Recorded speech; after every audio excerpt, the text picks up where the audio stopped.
NTV time, जनता की बात जनता के साथ।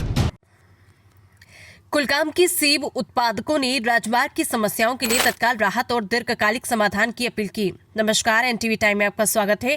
खबर कुलगाम से, जहां दक्षिण कश्मीर के कुलगाम जिले के सेब उत्पादकों ने केंद्र सरकार, उपराज्यपाल, प्रशासन और जम्मू कश्मीर की निर्वाचित सरकार से राष्ट्रीय राजमार्ग 44 के बार बार बंद होने के कारण बागवानी क्षेत्र को हो रही परेशानियों का समाधान करने का आग्रह किया। उत्पादकों ने कहा कि हाल ही में भारी बारिश और भूसंकलन के कारण राजमार्ग पर लगी नाकेबंदी के कारण सेब से लदे सैकड़ों ट्रक कई दिनों तक फंसे रहे, जिससे सेब में लदे सैकड़ों ट्रकों को भारी नुकसान हुआ, क्योंकि ये जल्दी खराब होने वाली उपज सड़क पर ही खराब हो गई। उत्पादकों ने कहा कि राजमार्ग की नाकेबंदी के कारण हमें हर साल नुकसान उठाना पड़ता है। सेब से लदे हमारे ट्रक बाहरी बाजारों तक पहुंचने से पहले ही सड़ जाते हैं। ये हमारी आजीविका के लिए एक बड़ा झटका है।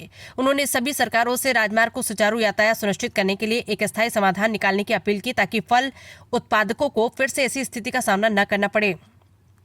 किसानों ने व्यापक फसल बीमा योजना के तत्काल कार्यान्वयन, किसान क्रेडिट कार्ड, केसीसी ऋणों की माफी और इस मौसम में हुए नुकसान के लिए मुआवजा देने की भी मांग की। उन्होंने आगे कहा कि हमारी मांगें जायज है और हम अधिकारियों से तत्काल हस्तक्षेप की उम्मीद करते हैं, अन्यथा कश्मीर की अर्थव्यवस्था की रीढ़ माने जाने वाले बागवानी क्षेत्र को अपूर्णीय क्षति होती रहेगी। कुलगाम से आशुक अली की रिपोर्ट।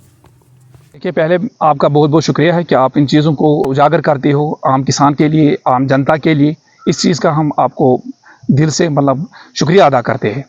देखिए, आपको पता है कि आजकल जो हमारा सीज़न है वो फ्रूट का सीज़न चल रहा है, तो इसी सिलसिले में आपको पता है कि जो हमारे जितने भी यहाँ पे जो फ्रूट हमारे सेब उतारे गए हैं, कुछ एरिया से उनको भेजने की कोशिश हो रही थी, और साथ ही में जो लैंडस्लाइड्स हुए हैं, तो उसमें क्या हुआ है कि लैंडस्लाइड की वजह से हमारे जितने भी ट्रक्स लोड हुए थे वो दरमांदा फिर फंस गई, तो रोड में फंस गई है। तो उसकी वजह से जो हमारा जितना भी वहाँ पे फ्रूट फंस गया, 10-20 दिनों के बाद वो फ्रूट वापस आ गया ट्रकों में, और पता नहीं कितना नुकसान हो गया इसमें। सरकार को भी इस चीज़ का बिल्कुल वो इनके नॉलेज में है, और साथ साथ ही एलजी इंतज़ामिया के नॉलेज में भी है, और सेंट्रल गवर्नमेंट के नॉलेज में भी है कि बार बार हम ग्रोवर्स के साथ ऐसा क्यों, बार बार किसान क्यों फंसता है, बार बार किसान के साथ ये नाइंसाफ़ी क्यों होती है।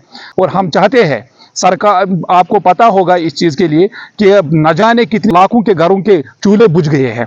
हम चाहते हैं सेंट्रल गवर्नमेंट से, स्टेट गवर्नमेंट से और एलजी इंतज़ामिया से कि क्रॉप इंश्योरेंस स्कीम को लागू किया जाए, और केसीसी मुआवजा जो है वो लोगों को दिया जाए, केसीसी माफ़ किया जाए, और साथ साथ नेशनल हाईवे जो है वो ऑन टॉप प्रायोरिटी पे ऐसा बना दिया जाए, ताकि हम किसानों के लिए बार बार आफतें, मुसीबतें, बार बार इन चीज़ों को उठाना ना पड़े, किसानों को मुश्किलात का सामना ना करना पड़े।